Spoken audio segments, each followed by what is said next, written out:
After 5 years of living together, he never paid a dime in rent. He expected me to cut back for his future, cooking his meals, paying off his debts, and sacrificing my own needs along the whole way. But when we were engaged and finally talked about buying a house, he shamelessly said, "There's no need to put your name on the deed, but don't forget your share of the mortgage." That was the moment I saw it clearly. Some people never intend to let you own anything. He wasn't a partner, was a parasite, feeding off my life. So I changed the locks, packed his things, and threw them out. The very next day, I booked an appointment with a real estate agent. This time, the deed would truly carry one name, only my name. The beginning of my story with Mark might sound romantic at first. We went to the same university for undergrad, different years, different majors. He double majored in finance and public policy, while I was in communications. During our senior year, we ended up as partners in a last-minute mixed doubles tennis match because of some shared interests. We played surprisingly well together, won the game, and left with a few blurry snapshots and some pleasant, forgettable small talk. 8 years later, we ran into each other again at a mutual friend's party. He looked more grounded than I remembered, wearing a tailored wool coat, speaking with a soft tone, and smiling as he said, "You haven't changed a bit." We talked for hours that night about work, family, the future. He said he'd just transferred to a new department at City Hall. The job was stable but demanding, and he was thinking about settling down. I had just been promoted to a team lead role at a PR firm. My schedule was packed. My career finally gaining momentum, but something still felt off, like I was waiting for life to start meaning something again. He bought me an IPA, and we kept chatting into the golden hours of dusk. When he said he was ready to settle down and build a family, something inside me stirred. 6 months later, we moved in together into the 2-bedroom apartment I was already renting downtown. He said he didn't want me to go through the hassle of moving, that I was already settled in that neighborhood. He insisted it made more sense for him to move in, plus, he added, it would save money. And that way, I can start putting aside something for the down payment on our future home. It made sense. I didn't overthink it because back then, I truly believed we were building something together. Over the next 5 years, I paid the rent, utilities, internet, even replaced the sofa and the refrigerator. He cooked sometimes, fixed things now and then, but the bulk of our day-to-day expenses, that was all on me. He'd always say, "Once we buy the house, it'll all pay off." And I believed him. 1 year, I planned a trip to Hawaii. It had been on my bucket list for ages. He convinced me to cancel, said the timing wasn't right, said we should save that money for the house instead. I nodded, smiled, tucked the dream away, but inside, a small part of me felt hollow and stayed that way for a long time. Another time, he maxed out his credit card and needed to make a car loan payment. He came to me immediately, said he was tight on cash, and asked if I could cover 3,000 on my card. He thanked me once, never brought it up again. And when I finally asked about it, he said, "What can I say? Government jobs don't pay much up front, but there's a solid pension later." I kept telling myself it was okay to give a little more, that relationships were about give and take, and eventually, it'd be my turn to lean on him. But that day never came. 5 years passed, and while his career barely moved, maybe only a $3,000 raise here or there, mine soared. Clients kept coming. My bonuses doubled year after year. And then, he started making comments. Cutting ones. He'd say my work was shallow, that I just talk for a living, that I could never compete with the security of a government job. He called PR fluff, a bunch of hot air dressed up to look important.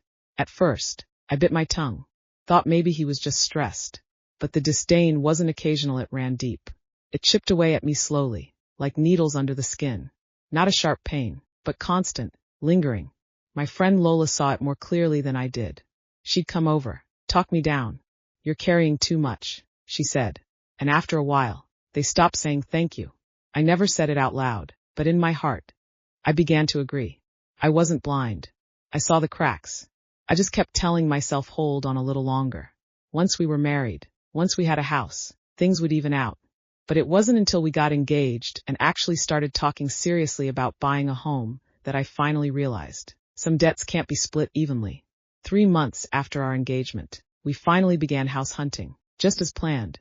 Mark sat beside me with his laptop, looking unusually enthusiastic. He said he'd already researched mortgage options and compiled a list of properties that fit our budget.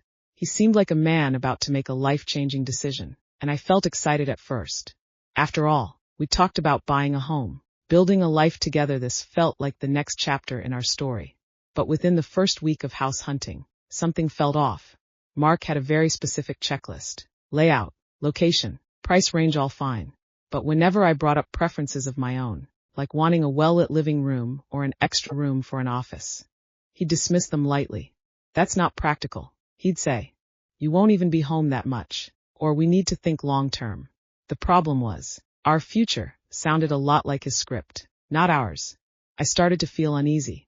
But what really woke me up was a conversation we had after meeting with a mortgage advisor. I casually asked, if we're splitting the mortgage, then the deed will be in both our names, right? Mark smiled, but it was that thin, diplomatic kind of smile.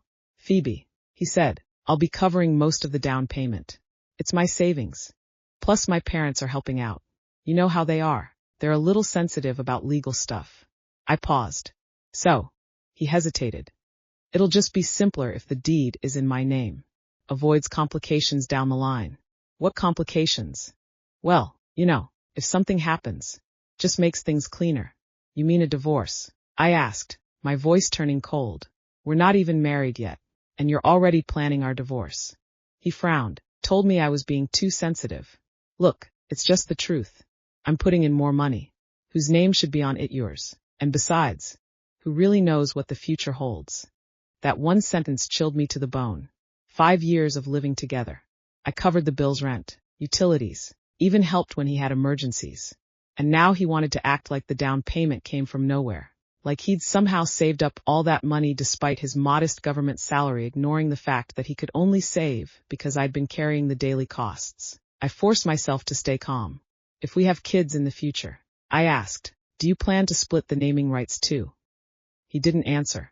Just flipped through his notebook and muttered, you're overthinking this. It's just paperwork. That night, I couldn't sleep. The next day, I told Lola everything. She didn't even hesitate. He never saw you as a partner. You've been his landlord with benefits and a backup credit card. You think he's been using me? I asked. Look at how calm and rational he is about it all, she said. This isn't new. He's been calculating since day one. I hung up, heart pounding. Memories of every compromise I'd made over the past 5 years came rushing back like a flood. Right then, Mark started acting sweeter than ever. He said he understood I was just emotional, that the name on the deed had nothing to do with love. He cooked dinner, brought flowers, played the part of the thoughtful partner. I almost gave in. Almost. But instead of making a rash decision, I went to see my parents. We sat in their backyard, eating roast chicken. Halfway through, I set down my knife and fork and asked quietly, what would you think if someone wanted to build a life with you, but insisted the house could only be in their name? My dad paused for a few seconds, set down his wine glass, and said calmly, you're not asking for our opinion. You're reminding yourself of what you already know. My mom was more direct. You don't trust him anymore, do you, sweetheart? Never walk into a marriage holding your breath. I nearly burst into tears. A few days later, Mark's parents called. His mother's tone was polite, but condescending. You're overreacting, sweetheart. Think about it's offering to cover the whole down payment and still willing to split the mortgage. Isn't that enough? Don't ruin a good thing over a name. I stayed quiet. I couldn't tell if they truly didn't understand, or just didn't want to, because a name on a deed isn't just ink. It's acknowledgement. It's equality. It's a foundation literally and symbolically for a life built together. A few days after that, I made a suggestion to Mark. Let's see a couples counselor and draft a prenup. We could document the down payment ratio. I was willing to compromise. He agreed reluctantly. But for the next 2 weeks, he kept dodging it. Work was too busy. The timing wasn't right. Let's not ruin a good evening with this stuff. I waited. Then, one evening, I brought it up again, and he exploded. What's your problem? You don't trust me at all, do you? After everything, all these years we spent together, now you're treating this like a business deal. God, I didn't know you were this materialistic. He was furious, accusing me of being cold, calculating, saying I'd deceived him, that I was turning love into a contract, that I should have just gone shopping for a marriage on Wall Street. I sat and listened. He sounded like a stranger. This was the man I had supported, trusted, believed in for 5 years. And the moment I asked for something equal, Something fair bared his teeth. I didn't explain. Didn't argue. I looked at him and said quietly, "If my name's not on the deed, it won't be on the wedding invitation either." He froze. Then his eyes flared. "You're ruining everything we planned." But I was calm, because now I saw the truth. That so-called plan for the future. It was never written with us in mind. It only ever had space for his name, and only his name. I was done waiting for him to change anymore. After that explosive argument, I didn't sleep a wink. Mark disappeared for the night, no explanation, no apology. But the next morning, I went to work as usual. Meetings, emails, follow-ups. I even did my makeup more meticulously than normal. It wasn't about looking strong or composed. It was because I knew that in moments like these, emotions don't solve anything. Action does. I had to end it for real. That evening, I returned home and began clearing out the apartment, the place we'd shared for 5 years.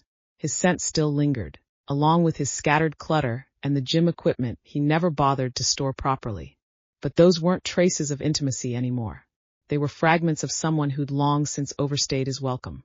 I dragged out a storage bin I thought was full of old electronics, planning to toss it. When I opened it, it was nearly empty. My old phone. The digital camera I used in college gone. I frowned and kept looking. The top drawer in the bedroom felt suspiciously light. My Tiffany bracelet gifted by my mom was missing. So were the graduation earrings from my college friends. Even the Bluetooth speakers I hadn't touched in years had vanished. Later, taking out the trash, I passed the community bulletin board. In the corner was a wrinkled ad. Cash for second-hand electronics and jewelry. Same-day payment. Call numbers below. I froze. That phone number, I'd seen it before. Torn off and tossed in our trash. I remember asking Mark about it. He told me it was a new takeout place. Even warned me. Tried it once. Food sucked. Don't call them. Now I understood. I stood in front of that faded flyer and let out a low, bitter laugh. All that talk, you couldn't survive without me, while he was secretly pawning off my belongings. And not to get by, not in desperation, but because he never respected my things. He never respected me. Back upstairs. I packed up every single item he had left behind. I wasn't going to argue. I wasn't going to cry. I just wanted him and all of this to be over. His suits, ties, razor, even a photocopy of his passport. I folded it all neatly and left the box by the front door. Then I called a locksmith and had the locks changed. Slipped the new keys into my pocket. Finally, I snapped a picture and sent it to him with one line. "Your stuff's at the door. Pick it up before tonight. You won't be able to get in afterward." He didn't reply. But 3 hours later, he was banging on the door. I stood silently behind it, watching through the peephole. He looked like a gambler who'd lost everything, furious, but unsure how to fight back. I didn't open it. He started pounding louder. "Phoebe, this is too much. I told you I'd fix it. Now you're being this cruel." I didn't say a word.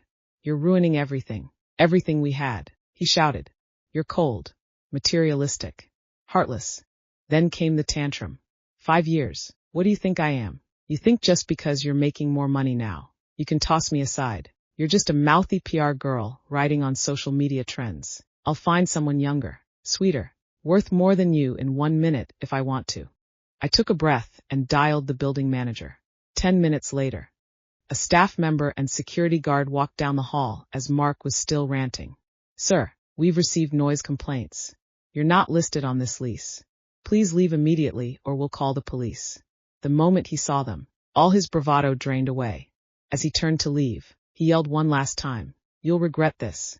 Behind the door, I whispered, "I only regret letting you live here rent-free for 5 years. I listened to the wheels of his suitcase thudding over the tile. Then silence.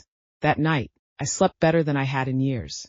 Like I had finally emptied a long, aching nightmare from my life. The next day, I packed a small suitcase, just my own belongings, and drove to my parents' house for a break. In their kitchen, sipping the bitter black coffee my dad brewed, I felt something I hadn't in years. Freedom. My mom looked at me like she'd been waiting for this day all along. "You finally pulled yourself out," she said. "Yeah," I nodded. "That coward ever figure out my daughter was never going to live off a man?" I smiled, and for the first time, Mark's name didn't sting anymore. On the third afternoon back, Mark's parents called. His mom's voice had that palatable but judgmental tone. "Phoebe, we heard what happened. Don't you think you're being a little emotional?" Mark's been working toward your future for years. You really think it's fair to throw it all away over a name on a piece of paper? I wasn't planning to answer, but my mother reached for the phone beside me and said, if a name's just a piece of paper to you, how about putting someone else's name on your house? And for the record, our daughter doesn't need your son or his Savingstow live a full life. We value love. Clearly.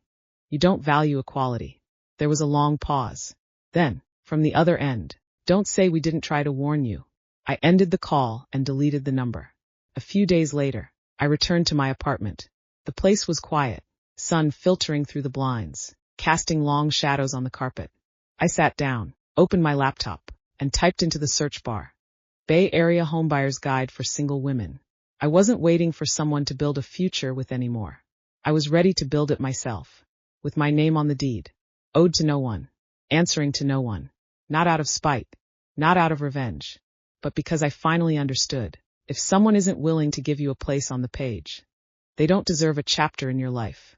The idea of buying a house lived in my head for less than 3 days before I turned it into action. It wasn't impulsivite, was a kind of quiet clarity.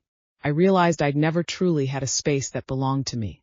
College dorms, shared apartments, the place I lived in with Mark even when I was paying every single bill. The moment I opened that front door, it never felt like it was mine. Only now do I understand. A home doesn't feel like yours until your name is on the deed. That's when ownership becomes real. In just 3 days, I toured 15 properties.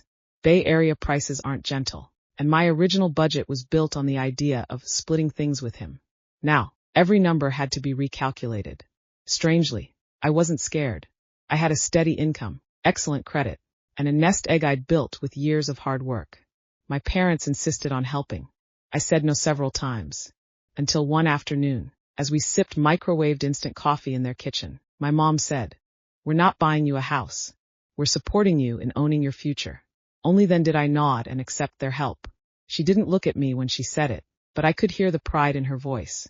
I asked Lola to recommend a trustworthy real estate agent, and she connected me with Jessica Sharp, a no-nonsense woman in her 50s. Her first words were, "Buying a home is as serious as marrying someone. Rule number 1. Only look at what you genuinely like. If it doesn't feel 100 right, walk away. Never settle." She had no idea what I'd been through recently, but her words nearly made me tear up. Surprisingly, the search went more smoothly than I expected.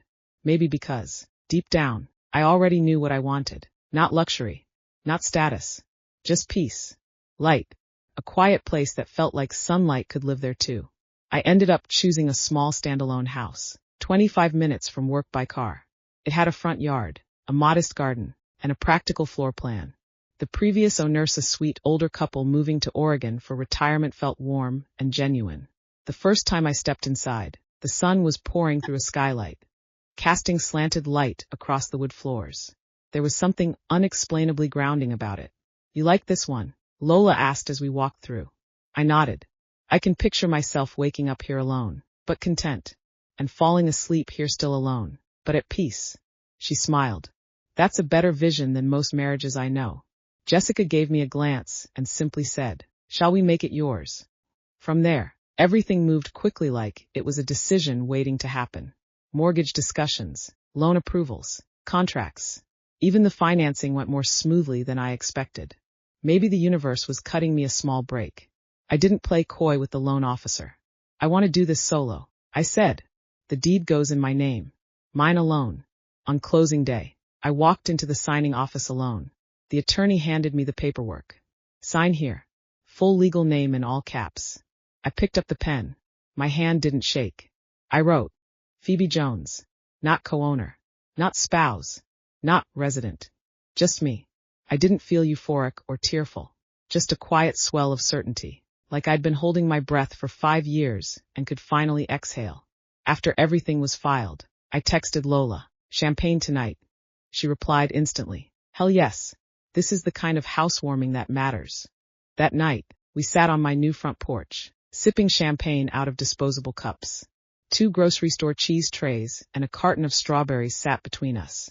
"You know what my favorite part of this place is?" I asked. "Not the kitchen." "I hope," she teased. "No," I laughed. "The door." She raised an eyebrow. "The key," I said. "It's in my pocket." Only mine. I decide who comes in, who stays, how long they stay. Me. She lifted her cup. To women who don't need anyone's permission to own their lives. I took a sip and looked around at the blank white walls. I get to paint these any color I want now. I don't have to ask if someone prefers gray or blue. Over the next few days, I started turning that house into a home. Wall colors, lighting warmth, furniture styles. No more compromises. I bought the coral pink sofa Mark once called too flashy. Hung a graffiti-style canvas on the wall, slightly tacky, a little chaotic, and completely me. Every chair, lamp, and drawer knob was chosen because I liked it. There was no one to sneer. Was that really a smart purchase? Or grumble, do you even need this? Every corner answered only to my voice. One afternoon, while I was installing a new kitchen sink faucet, a neighbor walked by and asked if I needed a plumber referral. I smiled and said, "Thanks, but I've already got it covered." He gave me a thumbs up. "Looks like you got this, ma'am." I turned back to the gleaming steel faucet and smiled. Yeah, I thought. I do. My name, my home, my life. The weeks after I moved into my new home were calm, steady, and surprisingly joyful. For a while, Mark went quiet, but I knew better was never one to stay silent for long. 2 weeks in, the messages started. At first, they were measured. Is this really how it ends? Where did you go? Are you okay? I didn't respond, so his tone shifted quickly. Why are you ignoring me? You think this means you won? Where the hell did you get money to buy a house on your own? I muted notifications, but every time his name lit up my screen, it sent a chill down my spine. Then one evening, he showed up at my front door. I just stepped out of the shower, hair still wet, wrapped in a towel, making my way to the kitchen for warm milk. There was a knock, slow, rhythmic, almost polite, but laced with something darker. I peered through the peephole. It was Mark. He stood there with a paper bag in hand. Face dark, posture stiff, like he'd rehearsed an entire performance with props. I didn't open the door.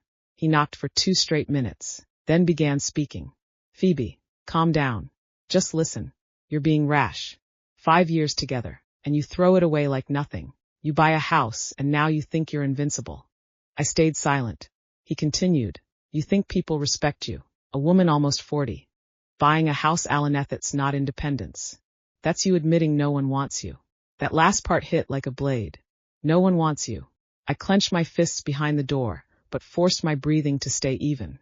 He hurled a few final insults, then kicked the door before walking away. Once I was sure he was gone, I called the building management to request security footage and file a report. The next day, I contacted a lawyer. Camellia No-Nonsense attorney Jessica had introduced me to responded within hours after I sent her screenshots of the messages, voicemails, and call logs. Her reply was swift and clear. "Don't worry. We'll file for a restraining order immediately. We're not waiting for him to lose control next time." A week later, I appeared in court. During the brief hearing, I never even looked in his direction. The judge interrupted him twice mid-excuse and issued a restraining order. He was to stay at least 150 yards away and complete a court-mandated anger management program. What I didn't expect was how fast word traveled back to City Hall. Within a few days, I received an official letter, legal in tone, direct in message. They acknowledged my report. Mark had been removed from his department and was under internal review. I didn't feel triumphant, just free, a little more free. But what helped me fully emerge from the shadow of it all wasn't the legal action, it was a post I shared online. I wrote a short essay and titled it, "I was a free landlord for 5 years. Changed the locks in 5 minutes. Started over." I laid it all out, how I skipped trips to save money for us, helped pay off his credit cards, cooked his dinners, did his laundry only to be insulted for asking for a name on a deed, how he dismissed my job, questioned my worth, and then called me heartless when I walked away. No drama, no victimhood, just facts, a ledger of emotional debt. I wrote it for myself, but within 24 hours, it had been shared thousands of times, with tens of thousands of likes. In the comments, women wrote, "I feel like I'm reading my own story. You gave me the courage to finally end something toxic. I'm realizing love should never mean shrinking yourself." Someone asked, "Do you ever regret it?"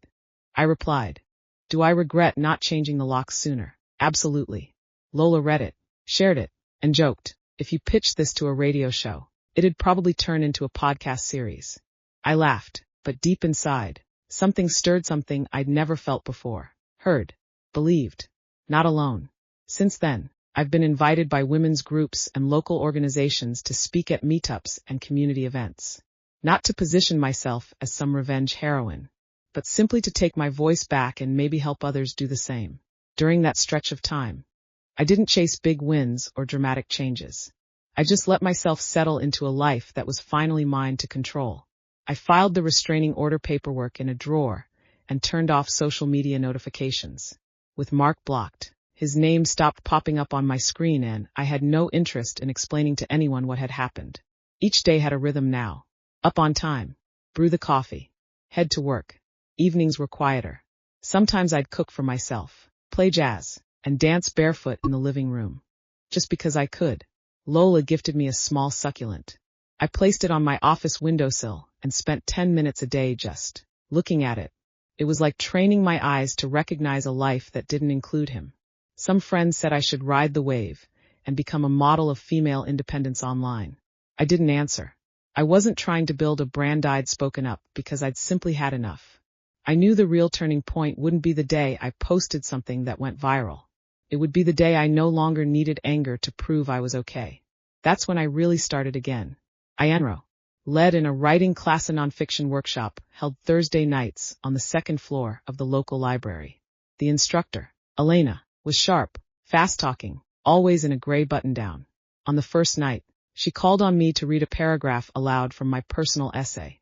When I finished, the room was silent. She looked me straight in the eye and said, "You're not writing about a bad ex. You're writing about a powerful woman who pulled herself out." For the first time, I realized, to escape isn't shameful. It's a skill, a strength. At work, my company was restructuring. I stepped up and volunteered to lead the pitch for a major new account and national marketing campaign for a Bay Area coffee chain. The competition was intense, but I came in fully prepared. On presentation day, I wore a tailored khaki suit. Right before I stepped into the conference room, Lola leaned in and whispered, "You standing there. You look more secure than our actual boss." We won the bid. I was promoted to strategic director at our headquarters. I used to worry that being too assertive made people uncomfortable. Now, I finally stopped apologizing for being sharp. But the moment I truly felt the reset, it happened at a women's salon in a little bookstore in downtown Oakland. I hadn't planned to speak. I just went to listen.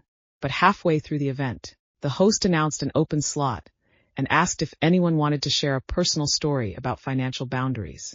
Lola nudged me forward. I walked to the mic, hands slightly damp with sweat. I spoke about living with a man for 5 years who never once paid rent, about how he wanted the house deed in only his name, about how I gave him 48 hours to pack and leave. And I ended with this: I'm not against marriage. I just refuse to sign another contract that's built on inequality. The room went quiet. Then the applause came slow, steady, deliberate. Afterward, a woman in a pink sweater walked up to me with teary eyes. I always thought compromise was the only way to keep a relationship. But maybe I can rewrite the rules. I didn't give her advice. I didn't say, "You've got this." I just looked at her and said, "You deserve a name. And you deserve a say." That night, I got home and opened my laptop. Suddenly, I wanted to write it all down, not as a sob story, but with sharp wit and bite, a satire of the 5 years I'd survived. The title came to me instantly. When the lease expired, "Kindly exit my life." I submitted it to a local literary site that specializes in women's essays.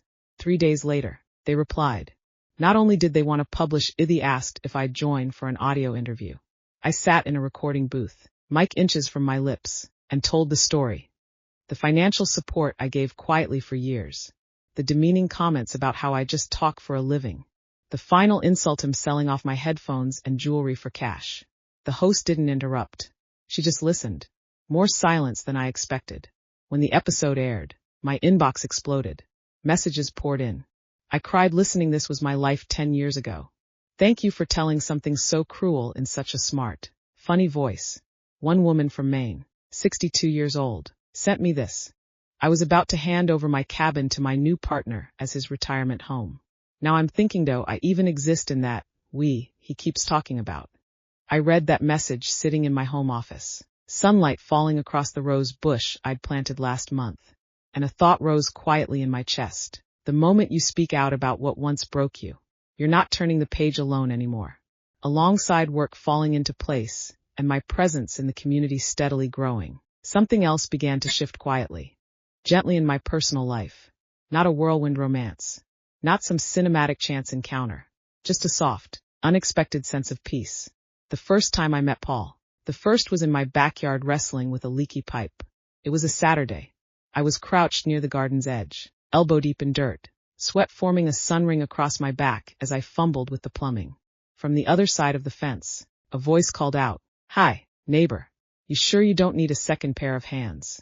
Startled, I looked up to see a man mid-40s, in a denim work shirt, holding garden shears, with that kind of calm, well-worn clarity in his eyes that only comes from having seen enough. He didn't feel intrusive. I smiled. "Thanks. I'm just trying to figure out who invented PVC pipe and why they hate me."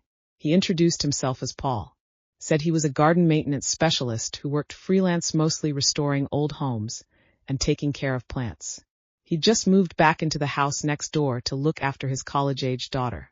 The place belonged to his late father. We chatted briefly. Before leaving, he offered, "If you ever need a fix-it hand, just knock. No pressure. No phone number." I didn't think much of it. But over the next few weeks, his presence began showing up in small, unforced ways. One morning after heavy rain, I stepped outside to find the leaves cleared from my porch drain and a takeaway cup of coffee waiting on the stoop. Taped to it was a note. "Don't worry. Not the milk thief. Just your local leaf guy." I laughed the rest of the day. Another time, at the neighborhood plant fair, I fell in love with a potted olive tree, but had no clue how to haul it home. He happened to be walking by.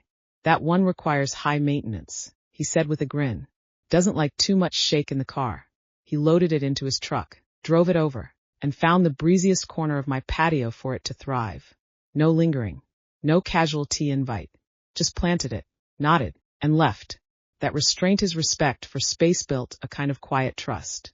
The first time we sat and truly talked was when I asked him to help fix the garden lights. We ended up in the yard after dark. Warm bulbs flickering to life one by one. He told me he'd been married once, briefly 6 years. Said the divorce was peaceful. "We just realized marriage wasn't our language," he said. "Didn't mean we didn't care about each other." I asked, "And after that?" He shrugged. "I've been on my own, not avoiding connection. I just learned that any relationship where you have to trade yourself in for closeness, that's a slow kind of drowning." I nodded. Nothing to add. Just let the wind move through the oak trees above us. The lights worked now, one by one illuminating the yard, like someone was handing me little portions of hope. I didn't know if something would ever happen between us, and I wasn't in a hurry to figure it out. I just noticed that for the first time, someone wasn't analyzing my income, rewriting my past, or dictating my future. He only said, "Your life right now, it looks good on you." I looked at him, wanting to say something weighty. Instead, I said the simplest truth. "I think so too." Later, I told Lola about Paul. She immediately lit up. "Hold on, wait. The hot neighbor, the one who's always fixing stuff in your yard." I rolled my eyes. "Can you not fast forward to my next chapter before I've even read the intro?" She grinned.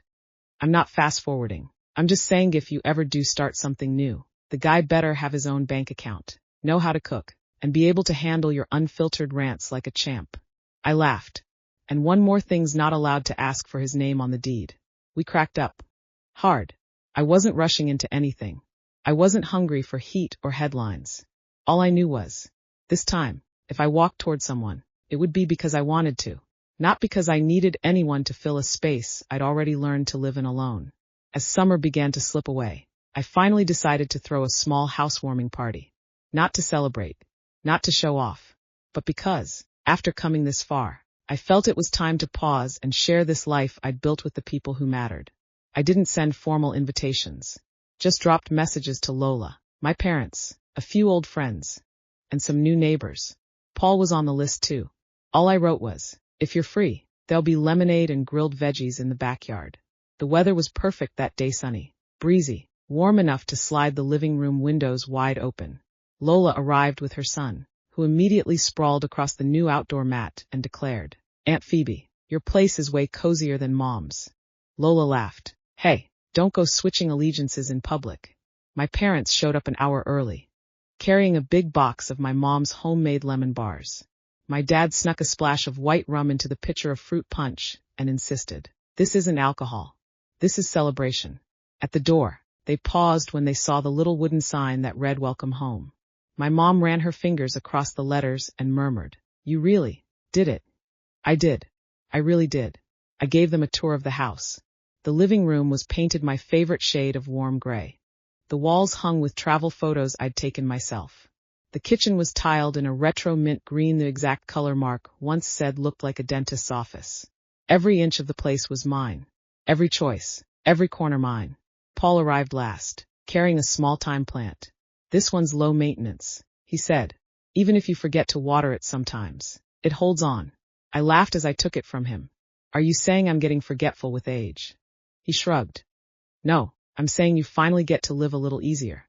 People ate comfortably, laughed loudly. There were no scripted small talks. No, "So, when are you getting married?" No worried reminders that a woman living alone isn't safe. Just warmth, and the kind of company that feels like presence, not pressure. After dinner, my dad settled into the little armchair in my study and stared at the pinned copy of my mortgage contract. After a long pause, he said, "I used to think when a woman bought her own house, it meant she hadn't found the right person yet. But now I get it. You don't need anyone to give you permission to live a full life." I looked at him, and my eyes stung for a second. "You know what I'm proudest of," he added, "that you're finally making choices just for yourself." I didn't say anything. I just nodded. Lola came in and placed a cup of tea by my hand. She pointed to the paper pinned on my corkboard. "Shouldn't that be in a frame by now?" she teased. It was a copy of my deed. My name, in bold, under the soft light. It looked like a medal. I'd pinned it there not for show, but as a reminder for myself, and for every future moment I might be tempted to shrink or settle. That night, after everyone left, I stood in the kitchen rinsing glasses. The light was soft, the water quiet, the curtains swaying gently in the night breeze. I stepped out to the backyard, sank into the wooden lounge chair. Moonlight landed softly across my knees. I thought back to the day I signed the deed, and then further back to all those nights when I told myself, just hang in there a little longer. But hanging on had never brought me here. Choosing had. This life I live isn't something I finally got. It's something I gave myself. Life slowly settled back into rhythm. There were no sudden emotional storms. No bills that weren't mine to pay. Just a quiet page, mostly blank, where nothing needed to be highlighted in red yet everything felt real. It's been a year since I moved into my house. The bookshelf in my study gathers dust now, and then I wipe it down regularly. I replace the kitchen light with a dimmable one, and at dinner time, I always set it to the warmest glow. In the front yard, the single thyme plant Paul brought has turned into a whole row. Paul and I have settled into a balance neither of us can quite name. Still not lovers, but far more than neighbors. We go to the farmer's market every week. He fixes my lamps. I bring him homemade pumpkin soup. He's never asked me if I'm ready to try again, and I've never worried about whether I am. Everything feels just right. Lola still visits often. Sometimes she brings her son to do crafts in the living room. Sometimes it's just her and a bottle of wine. We sit on the balcony and talk gossip about others, muse about ourselves. She's been planning to launch an online platform with a leadership fund for women, one focused on stories of grown women reclaiming their voice after playing the passive role for too long. She said I should be the keynote speaker. I told her to stop making me the poster child. She shook her head and smiled. "You're not a poster. You're a possibility." My social media account is still active, but I rarely post anymore. I don't rush to share. I don't feel the need to respond. Sometimes, someone DMs me and asks, "So what happened next? What about Mark?" I usually don't reply. I've long since stopped caring. Still, an old mutual friend passed along an update not long ago. Mark was formerly reassigned to a records department buried deep in the municipal system. His salary was nearly cut in half. The role was routine, stagnant, and reportedly left little room for promotion. Apparently, he applied to other positions. But the restraining order line in his file followed him like a shadow. It's hard to be trusted again in a government office when that kind of record exists. He sent me a few messages over time. He'd changed. He understood now. He wanted to try again. They all landed in my spam folder. I never opened them. not out of hatred. I think I simply no longer needed to prove I'd made the right choice by walking away. This was never a revenge story. It wasn't some feel-good redemption arc. This is just life. And some people, when they walk out, are never meant to walk back in. Now, I'm one of the mentors in my company's women's growth program. I speak at public forums from time to time. Sometimes I go to community schools to help midlife women craft resumes or rehearse job interviews. I show them how to write a strong email introduction, how to negotiate their worth, how to say no with kindness and firmness. People say I'm so independent now, but that's only half true. I still get tired. I still have bad days. But even in those moments, I never feel lost, because I gave myself direction. I'm no longer chasing anyone's promises, no longer waiting for someone else's name to validate my life. Now, I have a home, I have a peaceful rhythm, and I have a name me own written on every page of the life I'm living.